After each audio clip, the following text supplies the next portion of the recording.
Hi, welcome back to my YouTube channel. In this video I'll be redoing the compression test, as I didn't perform the first one correctly. I should have kept the throttle wide open to allow as much air go through the engine as possible. And as you can see, I'm tracking the car up so I can get it onto stands. With the car up on stands and the wheels off, I'll have bare access to the engine and I'll be able to get to the crank pulley to time up the car. The ground underneath is a bit soft, so I put the stands onto some slabs to keep them secure, and I've left the jack there for some extra security.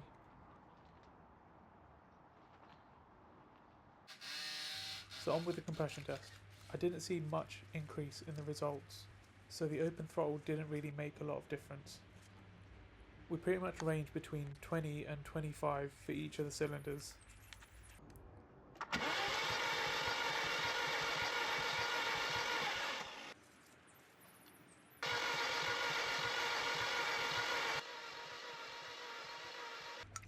I thought I'd quickly do a wet compression test as well to take that off the list.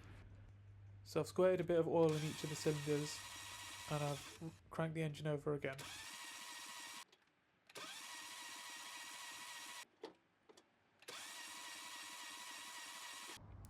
Again, not much increase here, so I think we can rule out anything being wrong with the piston rings.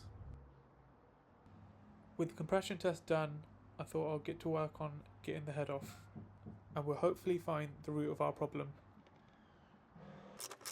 We'll need to pull the front end forward slightly so we can get some bare access to the engine. So we'll start by taking the lights out. There's 2 bolts on top and 2 at the front. This bolt here was a little bit rusted, so I actually couldn't get it out. I ended up having to leave this light in.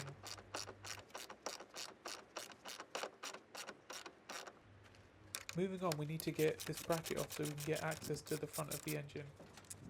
So remove these 2 bolts here, and there's only one on the other side.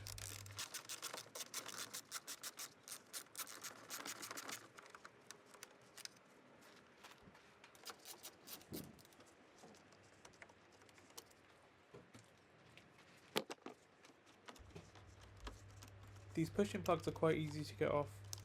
You either need a flathead screwdriver or I use a trim tool. Before you can get the bracket off, you'll need to get the front grille off. By popping a couple of these plugs off, you'll get access to the bottom of the grille, which has some clips that you need to squeeze together.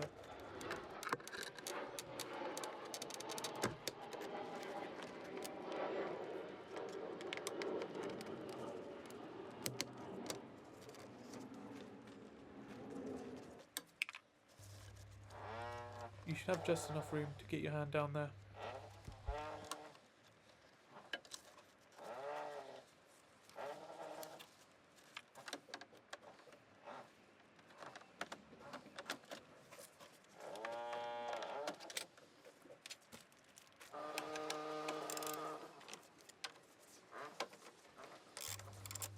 These are the main bolts for the bracket. I think they might have been 14mm.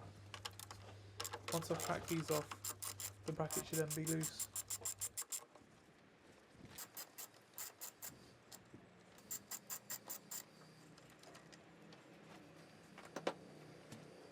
The bonnet cable also needs to be removed, as this goes through the bracket we're trying to take off.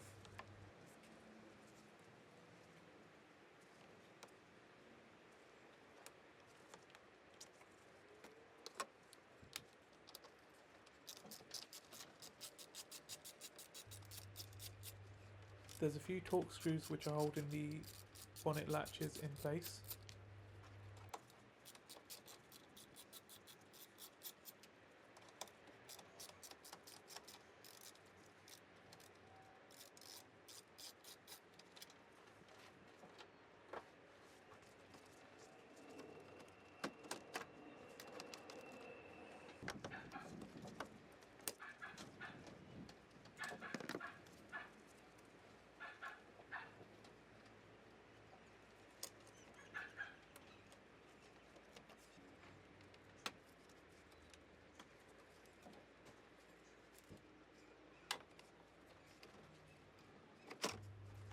You will need to take one of the headlights out to free up some space to take the bracket off.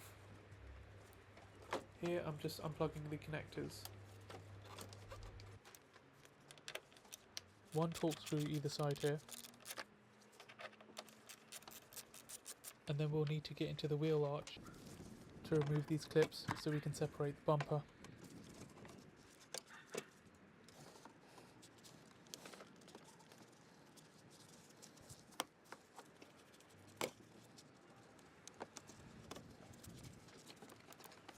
You'll want to knock the side trim towards the front of the car to make it come loose. Obviously the same on the other side, and then we've got a few more plugs to pull out from the bottom. Make sure not to rip out the light connections.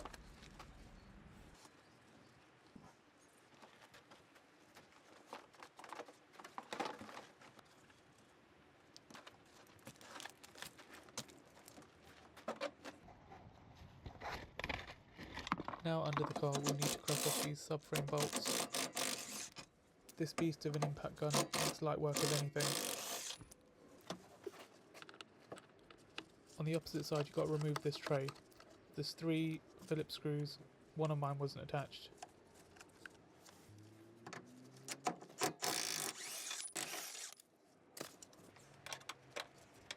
Two 10mm bolts either side and we're almost there.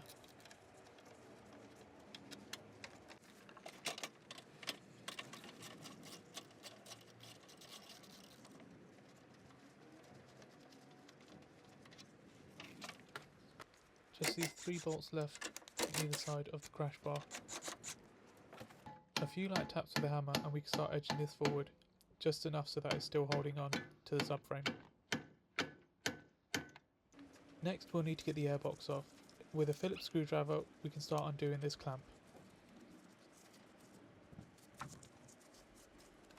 I realise this hose here should have some kind of clamp holding this in, which mine is missing, so I'll have to get a replacement.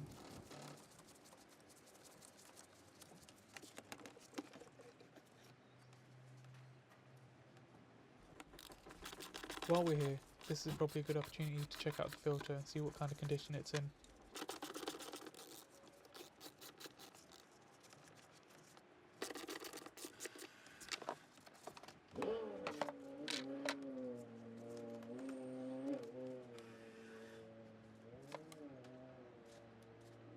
It looks in good condition. It may have been changed recently, but there's no recent service stamps in the service book.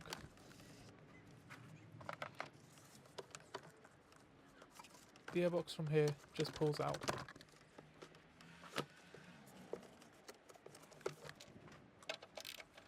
Next, to remove the turbo and the exhaust manifold, we'll need to remove the heat shield.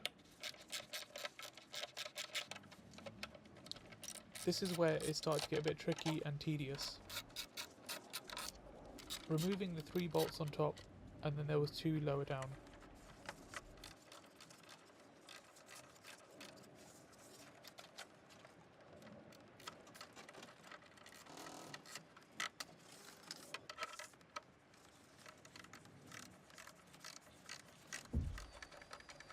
Here you can see why it was useful to pull the front end forward, as it's pretty tight down there.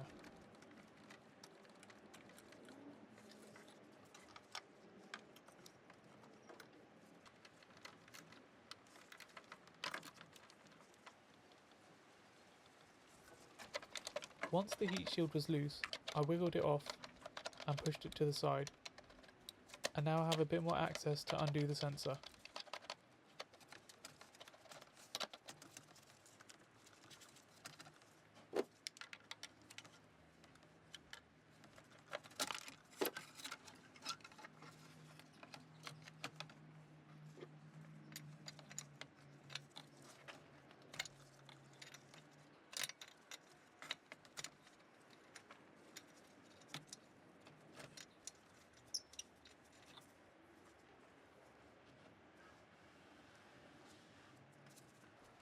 This bolt here was quite tight, so I put on some WD-40.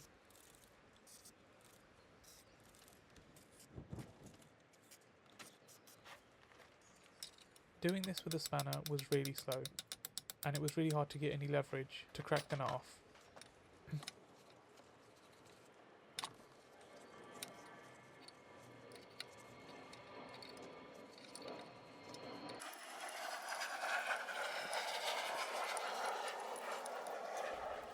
From here I couldn't actually make any more progress because I couldn't get to the nuts with the spanner, and I didn't have a deep socket set.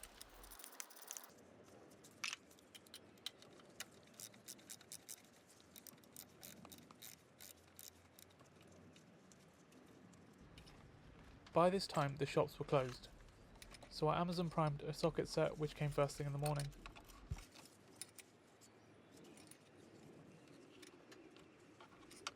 I did also come across this little hose which was not connected to anything, but it looks like it should be connected to something. Does anyone know what it is? So the next day, with this deep socket set, I was able to crack these bolts off straight away.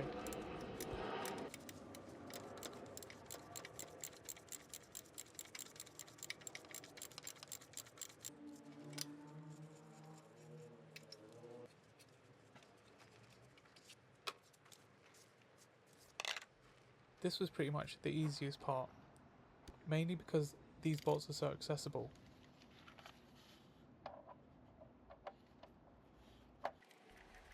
Now the bottom part of the heat shield needs to come off. There's 2 bolts on the top and 2 bolts towards the bottom.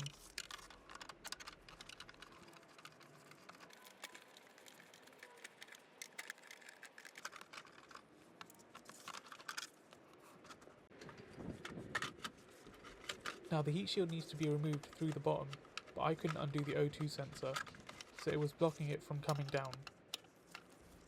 So there's 2 bolts either side here, and then just the clamp holding this to the exhaust.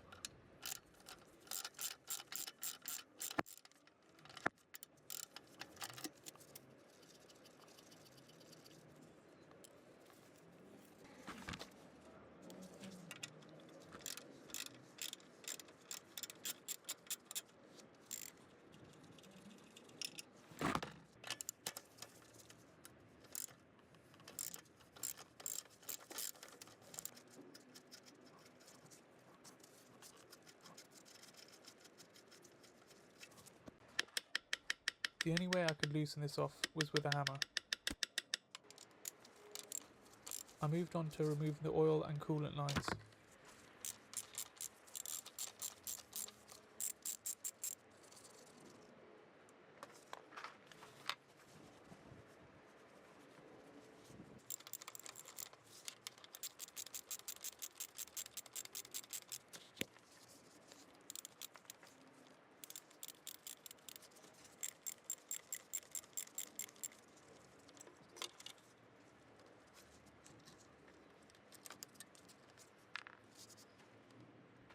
I next started on the exhaust manifold nuts. None of them were seized and they were all quite easy to crack off, but there was a few behind this turbo. A bit of WD-40 just helps to get through some of the rust.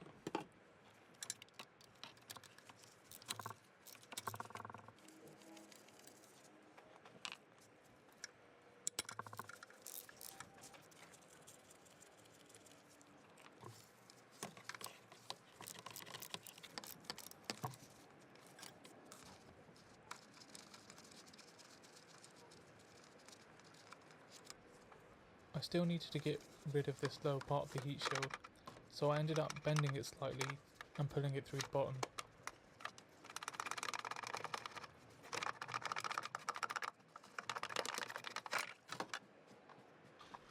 With that out of the way, I went back to trying to remove this downpipe.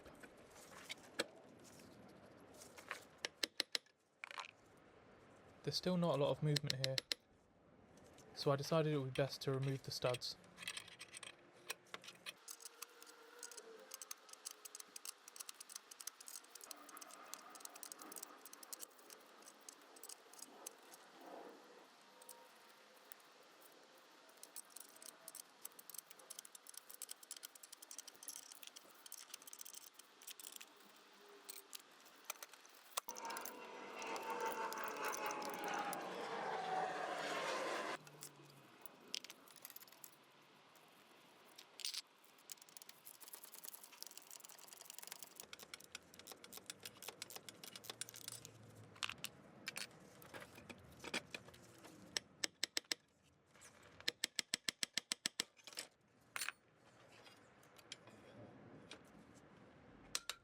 I tried once more to remove the O2 sensor, but it's just too tight, so I've left it hanging there for now.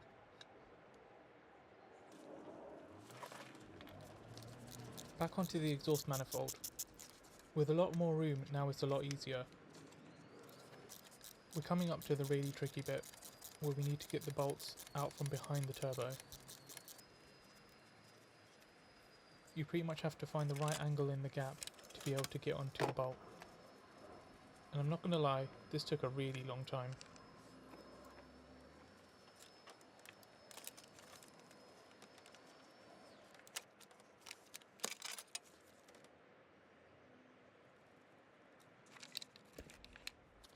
I got there in the end, and I initially thought there was only 8 nuts to undo.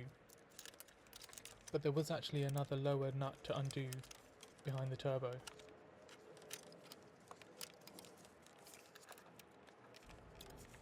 And after losing a socket and a wrench down the gap, I managed to crack this loose.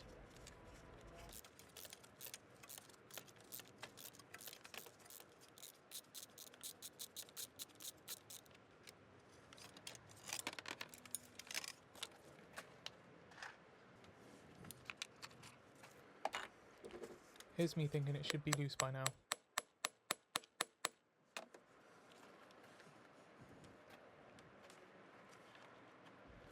Once that's undone, there's another nut slightly lower down. This is for a bracket attached to the turbo.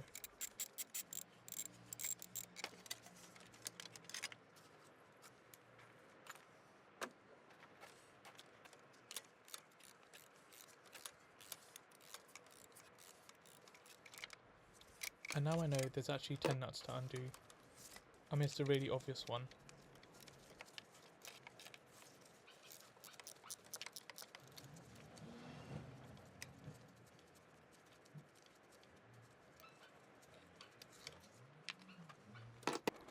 Finally we've got some movement.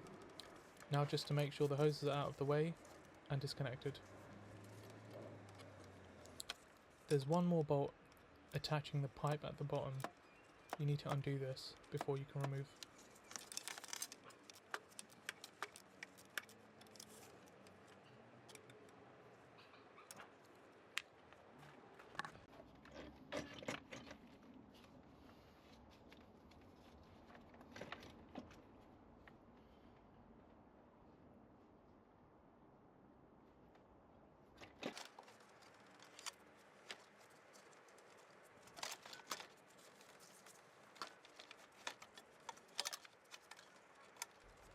And there we go, we finally managed to get this off. And have a look at just how dirty this is.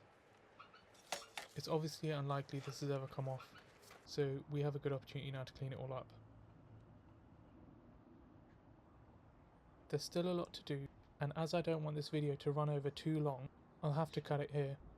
So stay tuned for the next video, where I will time up the engine and continue working towards getting the head off. Thanks for watching, and please like and subscribe. Drop a comment if you have any advice to give, as I'm still learning this all as I go. And I appreciate everyone that's commented and advised me so far.